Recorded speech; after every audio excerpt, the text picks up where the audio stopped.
travailler en harmonie. Regardez, on est venu là, c'est la première fois qu'on est à Prato. Par le volume des militants, mais par la qualité des hommes et des femmes qui sont devant nous ce soir. Parce que nous savons que vous êtes des hommes et des femmes engagés et que vous allez porter le message partout où vous allez passer. Et quand les Blancs, ils nous voient comme ça, ils sont contents. Ils sont motivés à s'impliquer à nos côtés pour nous aider à avancer. Je crois que c'est ça le plus important. Plutôt que de dire, ah non, non, moi, il faut qu'on me connaisse pour que demain je puisse être nommé ministre. Je voudrais vous l'assurer. Quand on a la direction d'une structure comme le pays là, on ne peut pas connaître ses collaborateurs. Hein. On sait qui fait quoi, qui ne fait pas quoi. Donc demain, là, quand il s'agira de nommer, je vais prendre mon pic, c'est peut-être 48 heures après, on va se considérer, j'ai dit, ah mais, si on prenait celui-là, le moment va arriver où on va demander à vous tous vos CV. Parce qu'il y a la production politique, mais il y a la production pratique et technique aussi. On tient compte de ça. Laurent Gbagbo, on était tout le temps sous la patate, hein. Moi, je suis secrétaire chargé de l'agriculture. Je suis secrétaire chargé des sciences. Je suis secrétaire chargé de biologie. Il a dit, oh. Et puis il rit.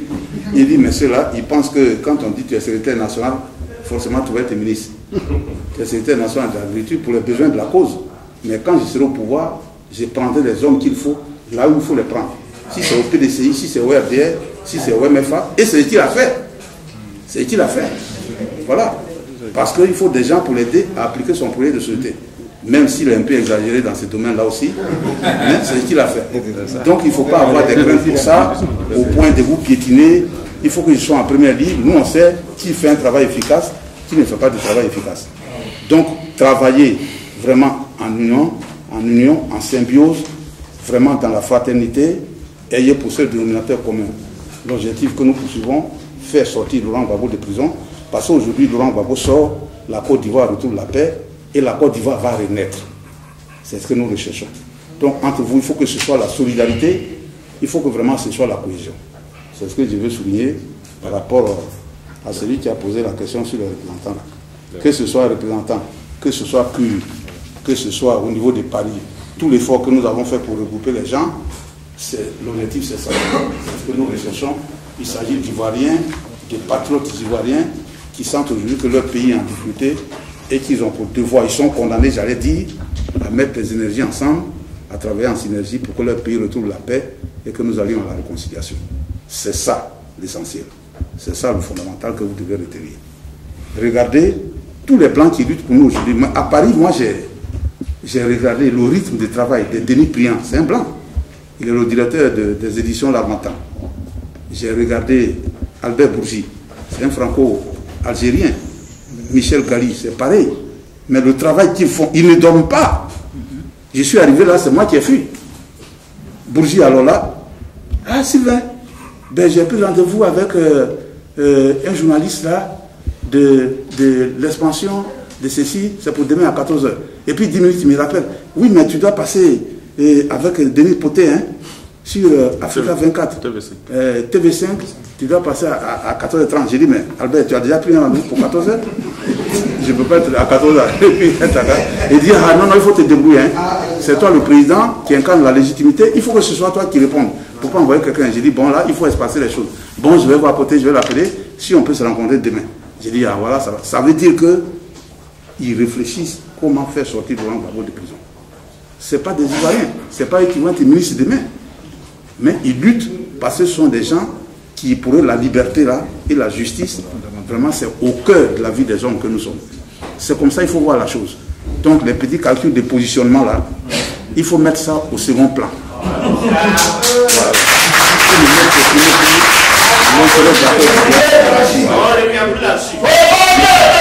Faut pas garder le nom de Bianca. Faut jamais garder le nom de Bianca. Après le Gbagbo, ça va devenir trésor. Et ça va devenir trésor. Ça va devenir trésor. Ça va devenir trésor.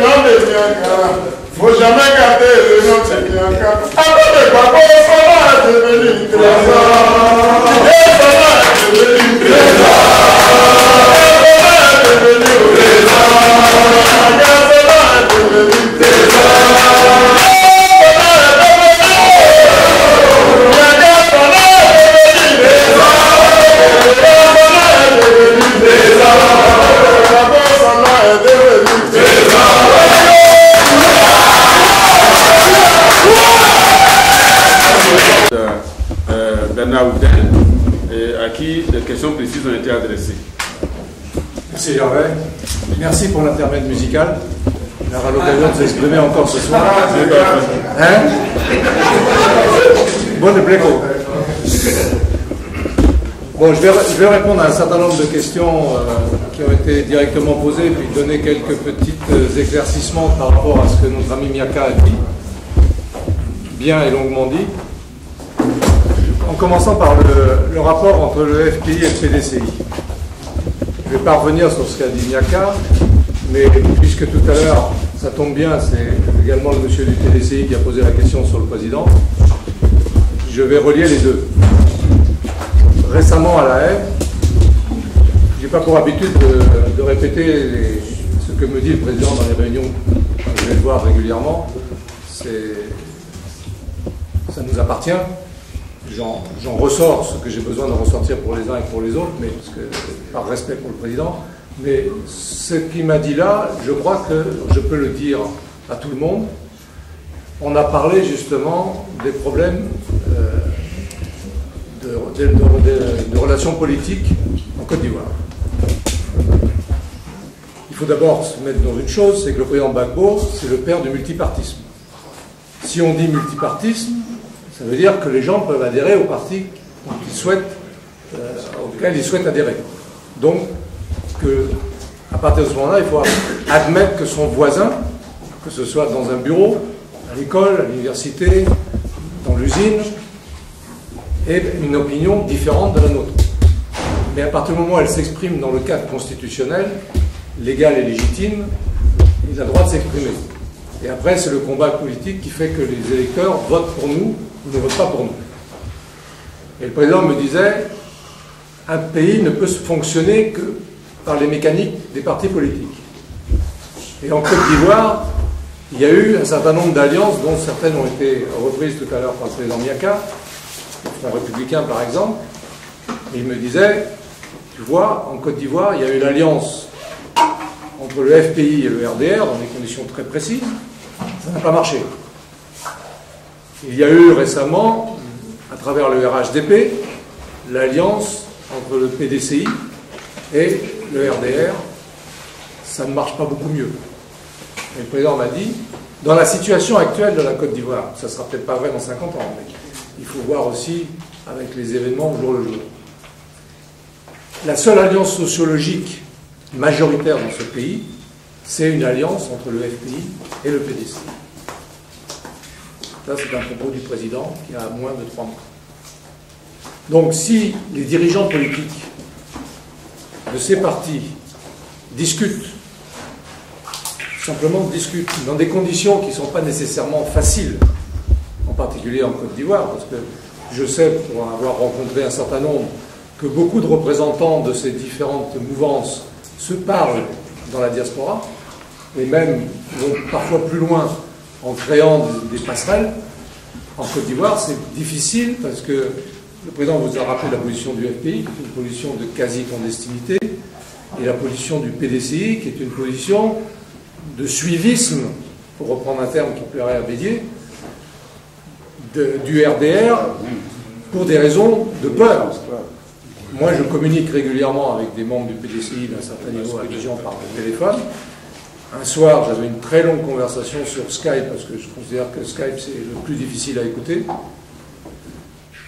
Et au bout d'une demi-heure, mon correspondant, qui avait été ministre PDCI de Gbagbo, me dit « Mais Bernard, là, tout ce qu'on dit là, est-ce que c'est écoutable ?» Mais pendant 30 minutes, son cœur avait parlé. Il avait oublié qu'il pouvait être écouté. Et sans revenir sur ce qu'il a pu dire, je peux vous assurer que ce n'était pas en faveur d'un Zam Notar. Donc les choses sont en train de bouger de ce côté-là. Et tout ce qui peut se faire pour faire sortir le pays de la situation où il est aujourd'hui, on n'a aucun problème avec ça. Et je crois qu'au niveau du FPI, on peut faire confiance aux dirigeants pour ne pas vendre l'âme du FPI. Et là aussi, ce que dit le président Gbagbo, c'est quand on discute avec quelqu'un, le problème, c'est pas de discuter avec lui, le problème, c'est de savoir ce qu'on lui dit. Parce qu'à un moment donné, il faudra discuter avec ceux d'en face. Un jour, je disais à un représentant de la mouvance présidentielle qui était de passage à Paris, on était sur le trottoir devant l'Harmattan, justement, on parlait de l'Harmattan tout à l'heure, Et je lui ai dit, je ne citerai pas son prénom, vous allez le reconnaître, je lui ai dit, tu parles avec Ahmed Bakayoko, c'est bien. Mais il y a une ligne jaune entre vous deux.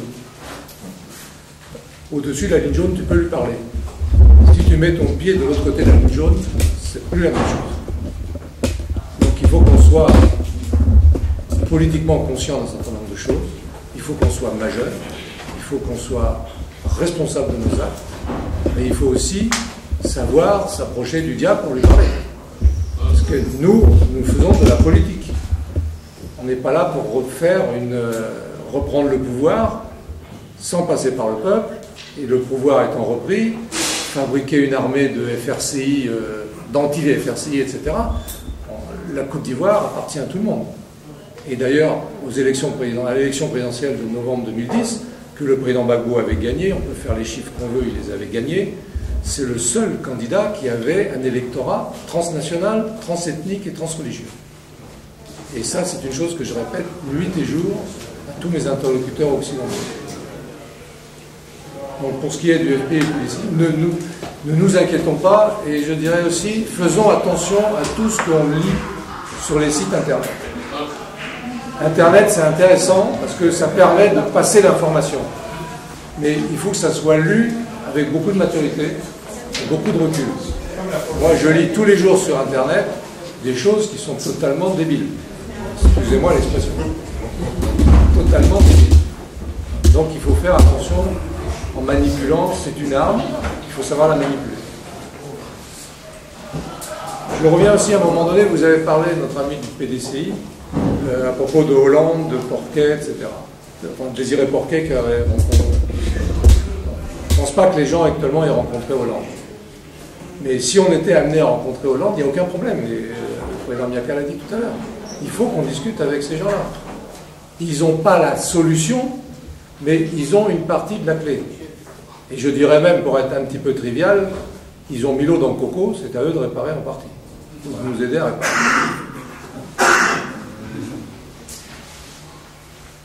Maintenant, je vais vous parler un tout petit peu du président. Quand je suis allé le voir pour la première fois à La Haye, j'ai eu la chance d'être le premier visiteur, parce que je suis à Paris pour les raisons que vous savez. Si je vais à Abidjan, je vais avoir des soucis. Donc je suis à Paris et j'ai eu la chance, dès le 20 décembre, de voir le président.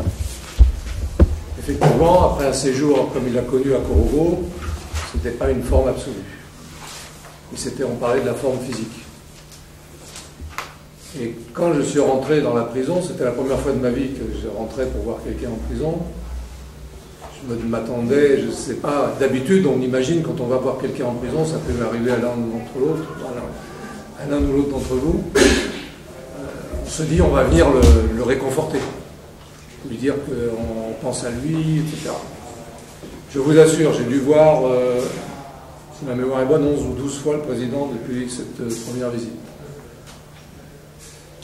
À chaque fois, je pense que le visiter réconforte le visiteur.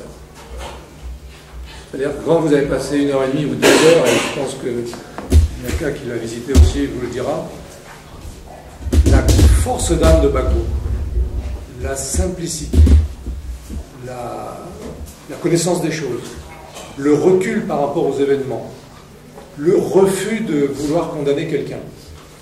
Il m'a dit à un moment donné, vous savez, je pouvais mettre 10 fois Ouattara en prison, et puis les gens seraient sortis en dansant. Mais ça aurait servi à quoi? Et il dit, nous devons passer une expérience, une épreuve, et c'est dans l'intérêt de la Côte d'Ivoire. Donc, et il me disait aussi, dis aux gens d'être patients. C'est une affaire de patience. Et moi qui suis là, je suis le plus patient. Donc, ne soyons pas impatients, mais gardons la ligne, et gardons à l'esprit que le président attend ça des uns et des autres, en étant persuadé, sans avoir le jour et l'heure, qu'il sortira de prison.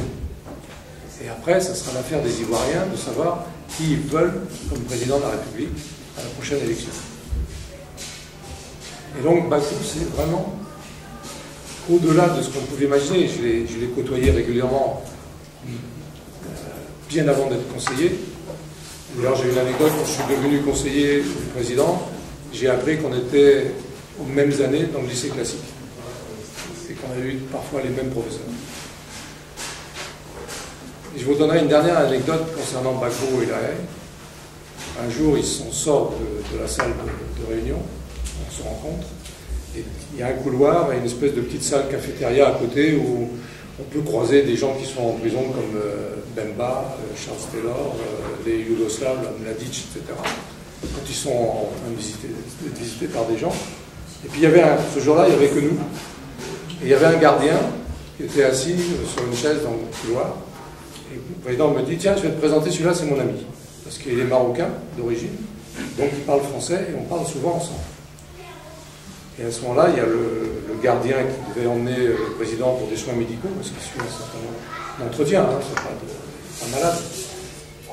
Il part avec le président et c'est ce même gardien qui devait me ramener à la porte de la prison, il y a à peu près 400 mètres de chemin à faire. Et je discute avec le Marocain, me dit, mais alors vous êtes l'ami du monsieur? Je dis, je suis non seulement son ami, mais je suis son collaborateur, c'est le président de la Côte d'Ivoire, et moi je travaille pour lui.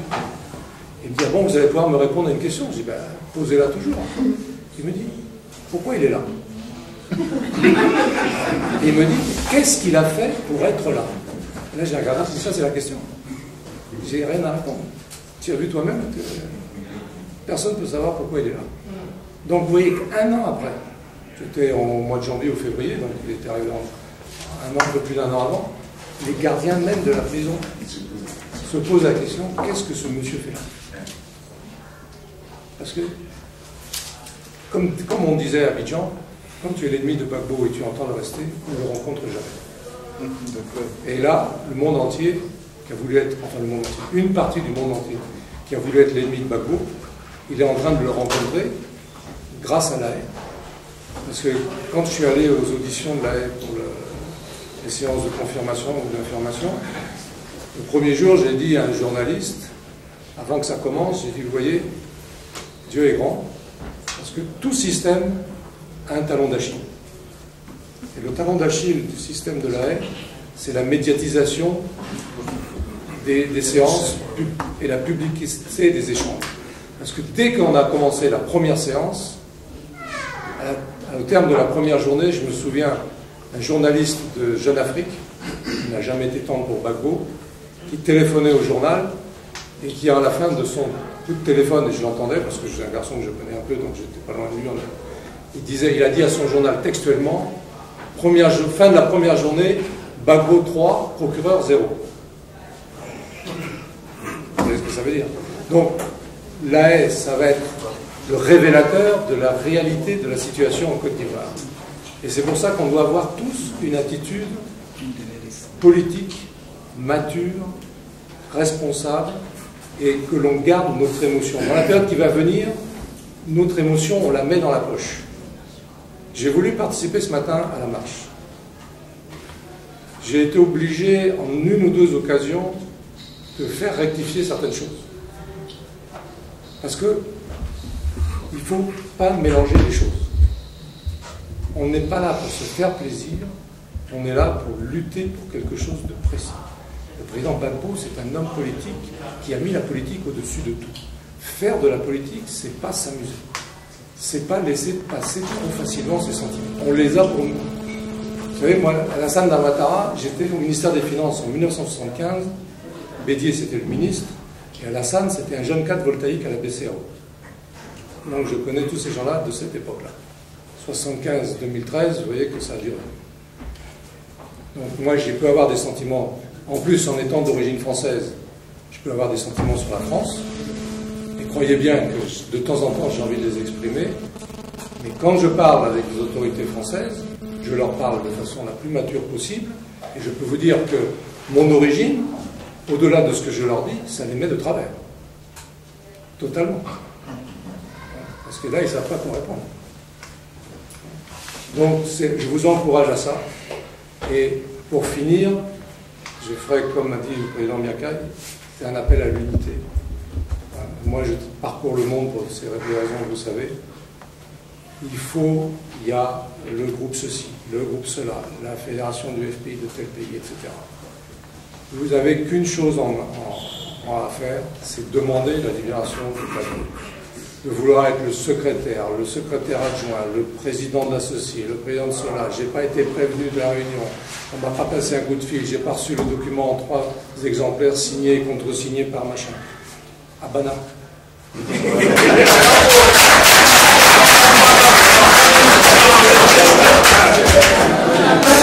Bon, voilà. Donc, je vous encourage tous les jours. On est ouvert aux uns et aux autres. On ne peut pas se multiplier tous les jours, donc on reviendra à Prato ou en Italie. Moi j'aime bien l'Italie, j'y vais souvent. Et je pense que très bientôt, il y a un voyage que j'éviterai, que je ne ferai plus, c'est le voyage de la haie, s'il ne sera pas nécessaire. Et plus tôt sera le mieux.